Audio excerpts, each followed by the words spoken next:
It's been a while, my Facebook friends. It's been a while. It was 8 weeks ago that I asked for your support, for your healing energy, for your love as I was about to embark on surgery. And I didn't share with anybody what the surgery was. I didn't talk about it. I just said, I'm going in for surgery. And I got a lot of beautiful messages and cards, and some people even stopped by with flowers, and I'm so forever grateful. Even without knowing what was going on in my life, I was flooded with support, and thank you. You also may have noticed that I did a photo shoot, which was kind of fun. I did it right here in this room, actually, in this jacket. And it was awesome. It was so much fun. My husband and I just took the cell phone and we took some photos and we had some fun, and I did a bunch of selfies, and it was fun. It was fun because it was the very next day that I was about to go in for surgery. It was the next day that all the months of preparation were about to come to a T, to a crossing. Did I nourish my body enough? Did I do the right exercises? Did I ask the right questions? Did I prepare myself emotionally, physically, mentally, and spiritually for the journey that I was about to embark on? How was the world going to respond? That really isn't the question. The question is, how was I going to respond? What was I going to tell my family? How was I going to recover? Was I going to be okay? I was terrified.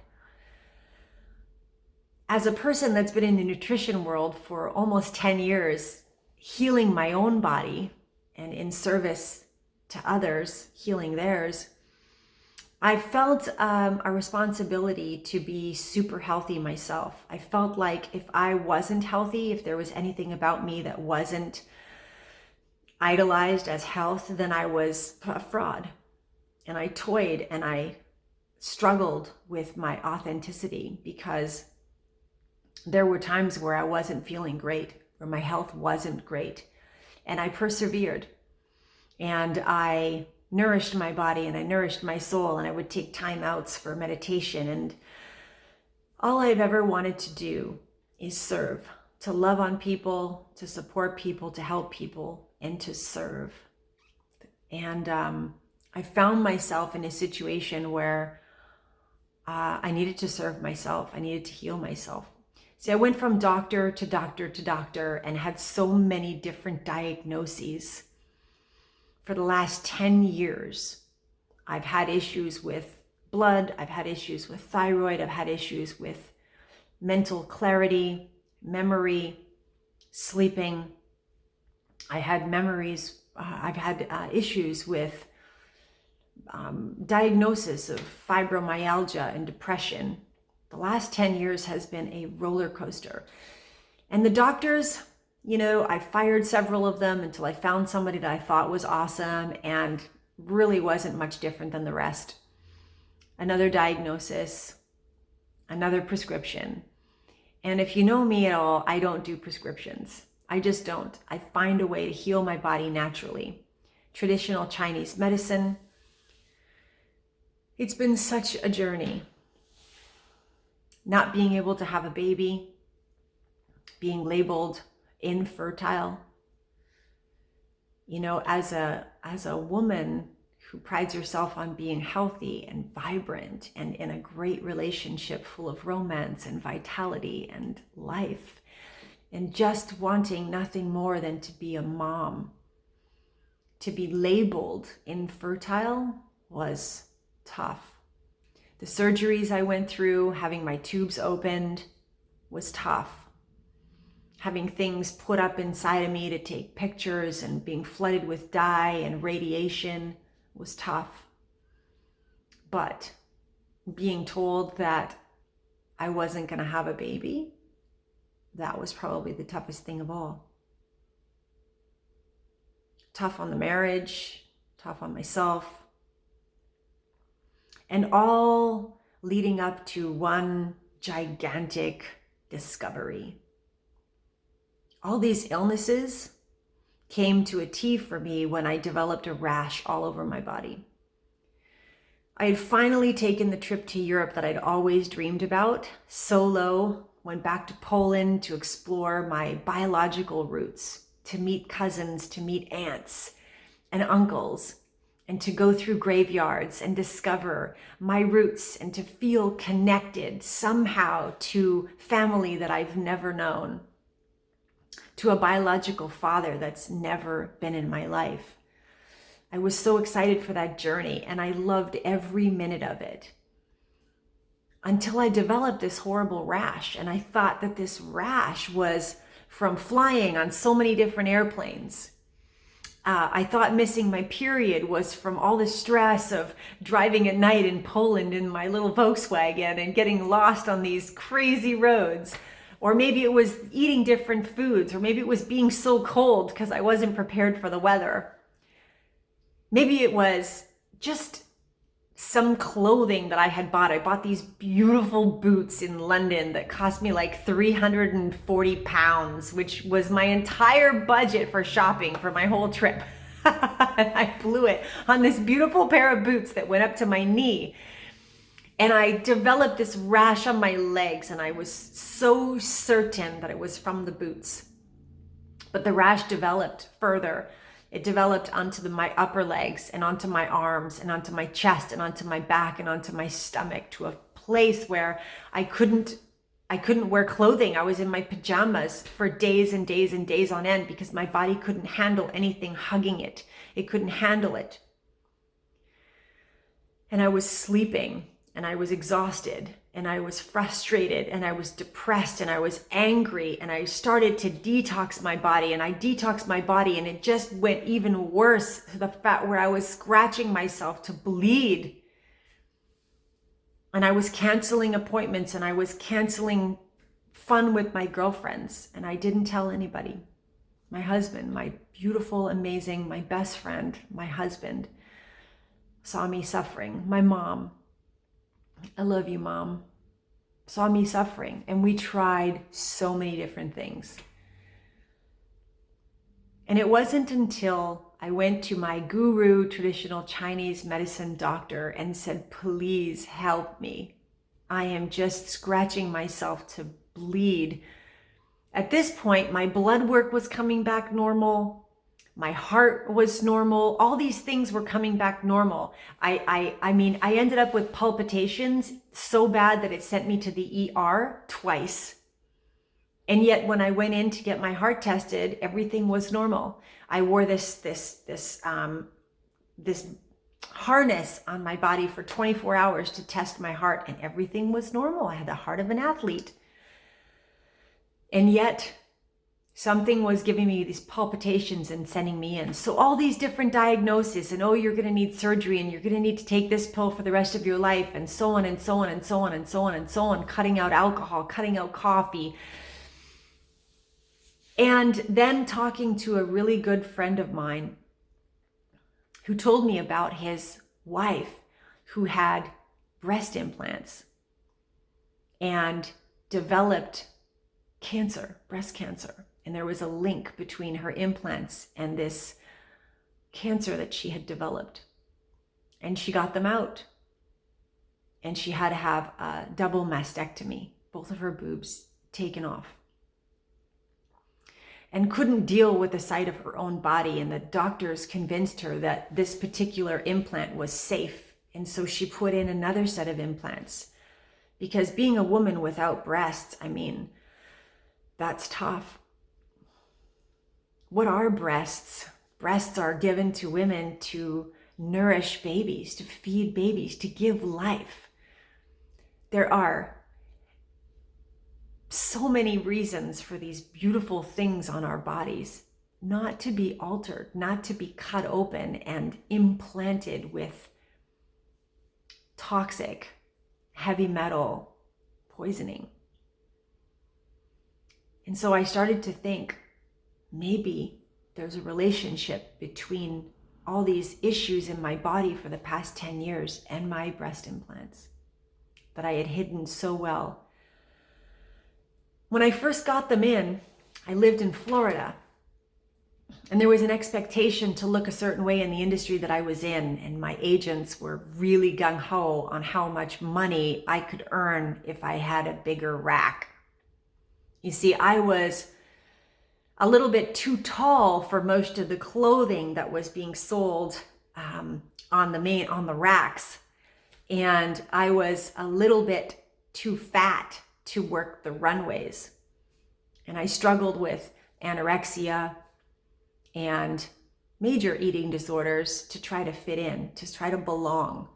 And no matter how much I starved myself, I just wasn't that really slim girl that walked on the runway like a coat hanger. Back in those days, that's just how it was.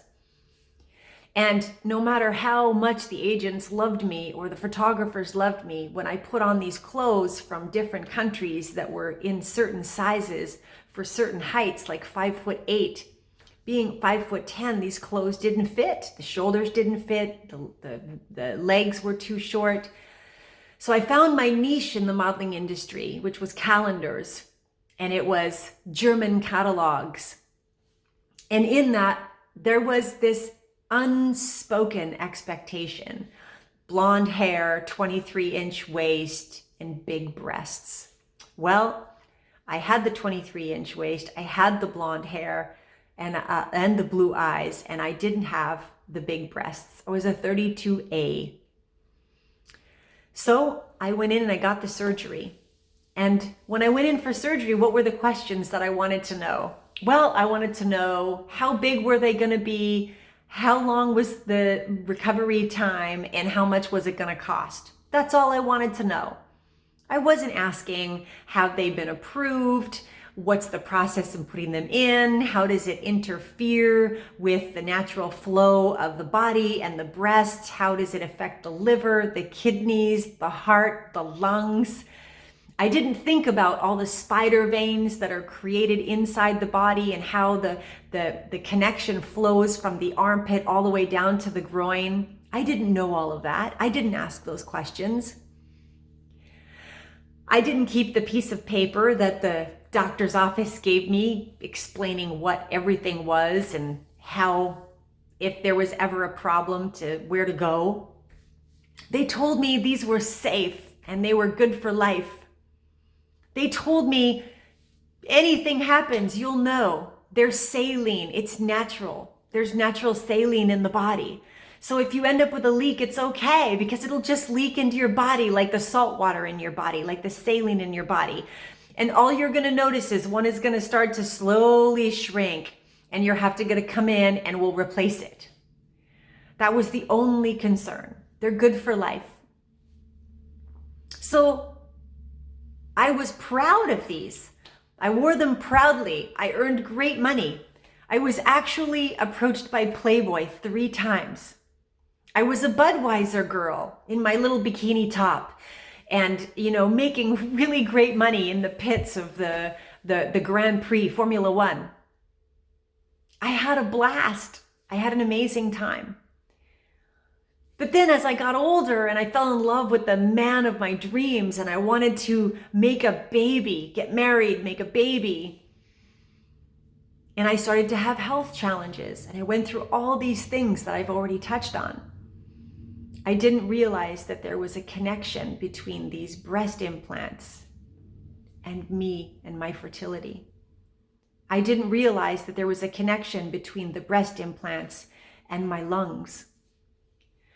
I didn't realize that there was a connection between the breast implants and all these different diagnoses I had had over the years. When you go to 3 different doctors and you get 3 different diagnoses, it's pretty evident that they're not clear what they're dealing with. When you go to 3 different doctors and they give you 3 different prescriptions, it's pretty clear that they don't know what they're dealing with. When you get your blood tested and everything looks normal, but you're not feeling right, when everyone says, you're fine, you're great, we can't find anything wrong with you, how are you supposed to answer the question of, why do I feel like this? When the doctors tell you, your heart is great, your lungs are great, your blood is great, there's no issues, you're a healthy weight, And yet inside you feel like dying. You want to sleep 15 hours. You can't go up 2 flights of stairs without needing to stop and catch your breath, but you're healthy. Your eggs and everything is great, and your husband's sperm is fantastic, and you're making love to the clock, and you know when you're ovulating, and all those amazing things are happening, but you're not getting pregnant. You start to develop a rash, and nobody knows what it is. I develop allergies, and an allergist gives me an EpiPen and says you're going to have to carry this EpiPen for the rest of your life. What is going on? What's going on to this healthy, amazing, beautiful body? Why do I have brain fog? Why can't I remember anything? Why is my focus so bad? Why is my eyes getting blurry, blurred vision, confusion? Why, when I go for a jog in the park, do I get these palpitations and I need to sit down on the ground and ground myself and breathe because I feel like I'm going to collapse? Why is it that certain food sensitivities have developed overnight? All of a sudden, certain foods I've been eating my whole life are giving me a swelling throat where I'm in the ER because I think that I can't breathe. Headaches. Never get a headache in my entire life. All of a sudden, headaches. How do we explain that? Oh, I was on 8 airplanes. Chest pains. Send me to the hospital for an MRI. And they think, oh, but you were on a plane to Asia. When I went to Hong Kong a couple of years ago, that long flight could have caused deep vein thrombosis. You could have an issue. You could have a blockage in your heart, in your lungs. We better go in there and have a look.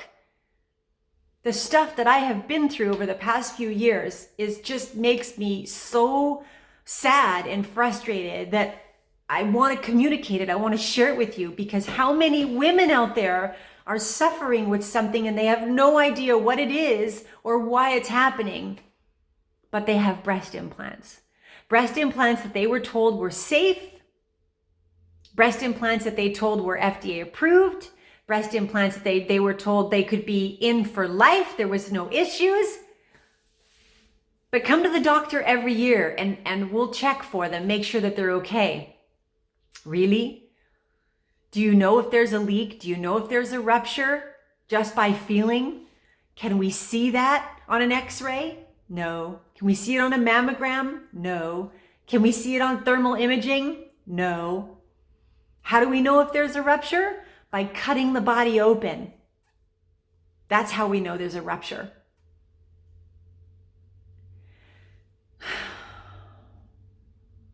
So I got really fed up. And I'm so grateful for my traditional Chinese medicine doctor who looked at my rash and said to me right away, it's your lungs. I'm like, how could a rash be my lungs? He said, that's just traditional Chinese medicine. That's the belief. It's in the lungs. The skin issues, skin rashes all stem from the lungs. Now, I may be challenging your belief system. If you're here with me this long, you probably know somebody who's suffering or you're suffering yourself. And I plead with you to share this video or send me a private message and say, I know somebody that is suffering or I'm suffering. Can you help me? Can you talk to me? Can we have a conversation? I'm bringing this to you because it's important, because lives depend on it. So we find out that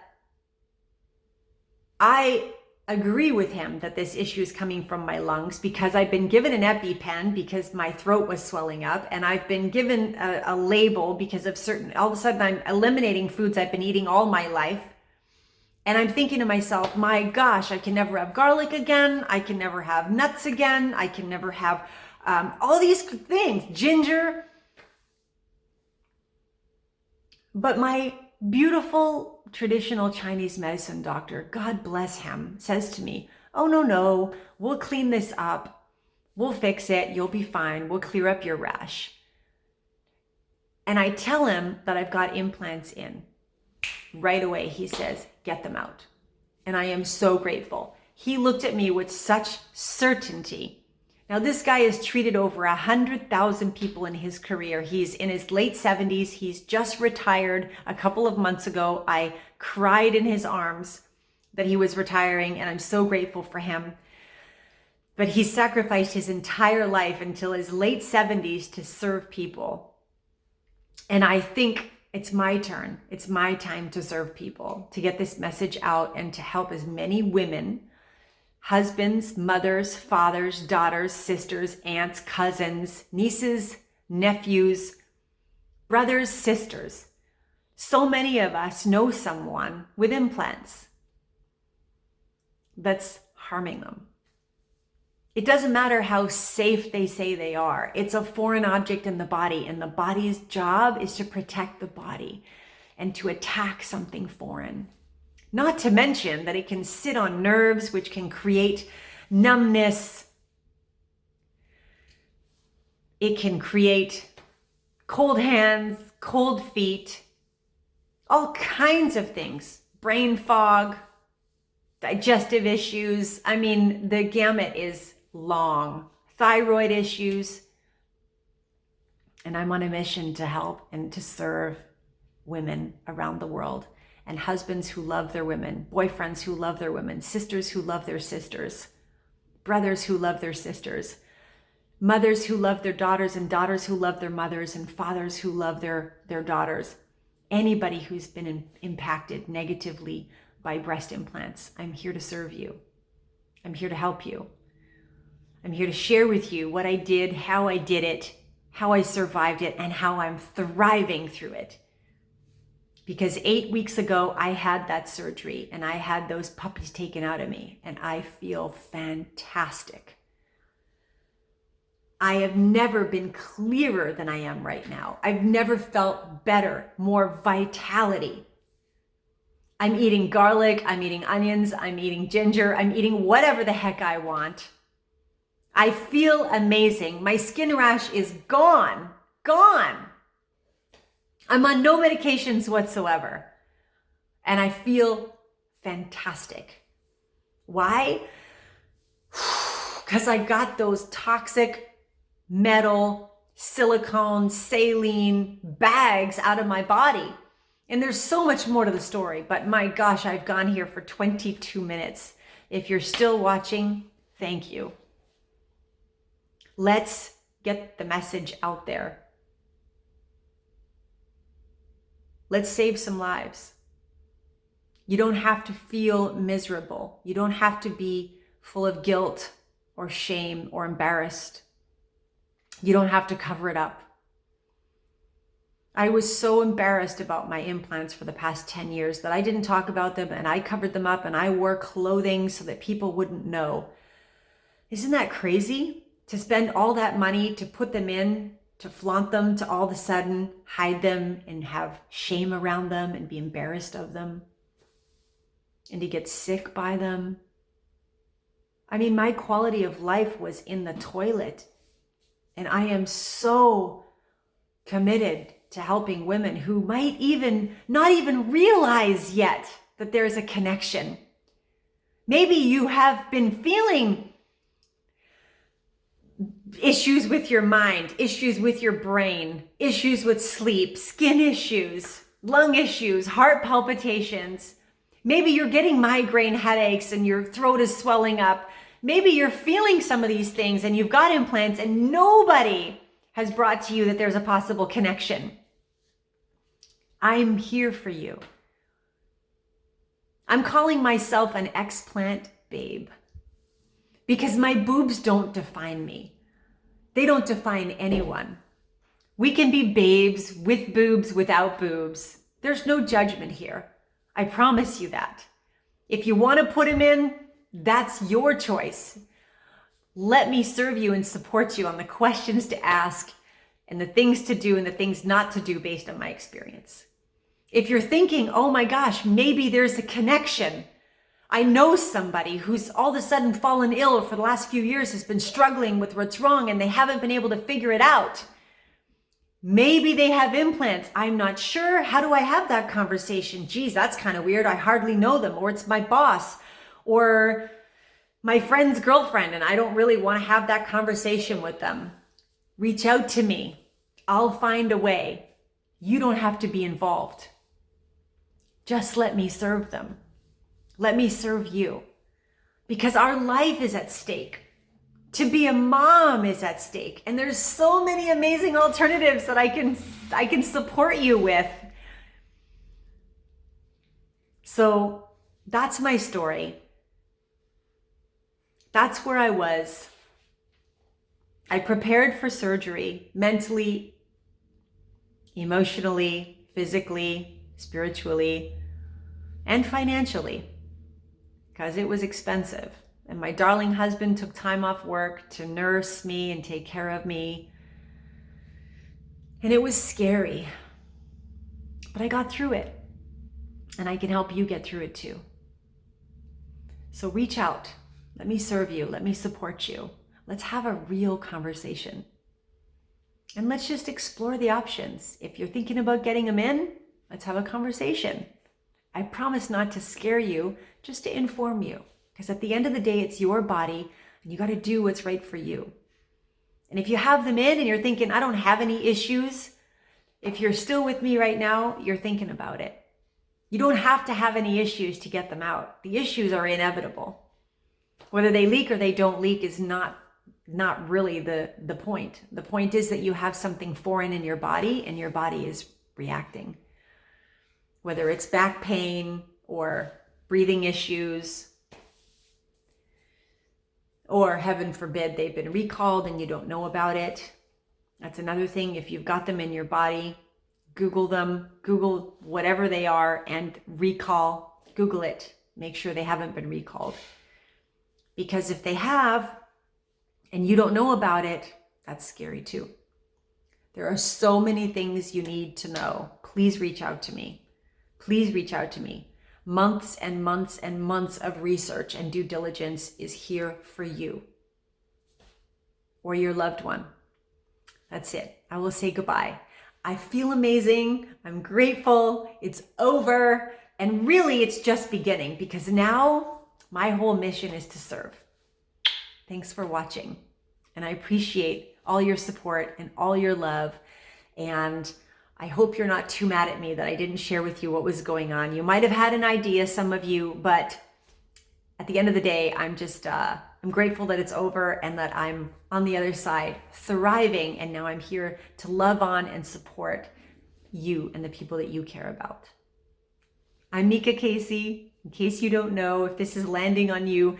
And you can email me at Mika, MEEKA, at explantbabes.com. Mika, MEEKA, at explantbabes.com.